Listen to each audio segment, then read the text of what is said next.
মনের মতো বউ হতে তাহলে আমার কোনো দুঃখ থাকতো না। তুমি যদি আধুনিকা হতে, তুমি যদি এই যুগের মেয়েদের মতো চলতে, তুমি যদি আমার কথা শুনে চলতে, তাহলে আমার ভাগ্যের টাকা অনেক আগে ঘুরে যেত।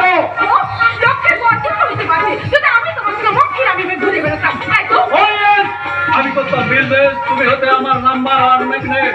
লোকে তোমার শরীরে দেখেছে বলতো শালা বউটা যেমন সুন্দরী তেমনি মডার্ন।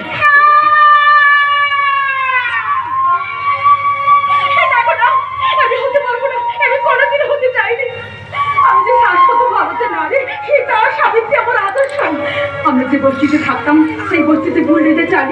তোমার প্রমোটারি বিজনেসের প্রথম 7 লাখ পার করাবার সময় তুমি আমার সাথে সিঁদুর দিয়েছিলে। আমি তো তোমার দেওয়া সিঁদুর অস্বীকার করিনি, তোমাকে স্বামী বলে মেনে নিই। তোমার হাত ধরে এবার খেলতেছিলাম, সেই শোকে দুঃখে আমার বাবা আত্মহত্যা করেছিল। আমি তো সে কথা মনে রাখিনি। কেঁদো না রাধা, তুমি কেঁদো না। এখন আমার মনে হচ্ছে মামার কথা শুনেই আমি বোধহয় ভুল করেছি। তোমার মনে আমি অনেক কষ্ট দিয়েছি, অনেক ব্যথা দিয়েছি। তুমি আমাকে ক্ষমা করো রাধা। এখন চলো মামার কথা শুনেই দার্জিলিং হোটেল তৈরি কাজ দেখতে না গিয়ে আমরা গঙ্গার ধারে বেড়াতে যাবো। সত্যি সত্যি সত্যি।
যাবো, তাহলে যাওয়ার আগে মামাকে বলে যাবো। বলতে হবে না, আর আমাকে কিছুই বলার দরকার নেই। যাও বৌমাকে নিয়ে গঙ্গার ধারে বেরিয়েছো, তাতে হোটেল তৈরি প্ল্যানটা ভুল হয়ে গেলে এমন কিছু না হলেও 2-5 লক্ষ টাকা তো লস হবেই।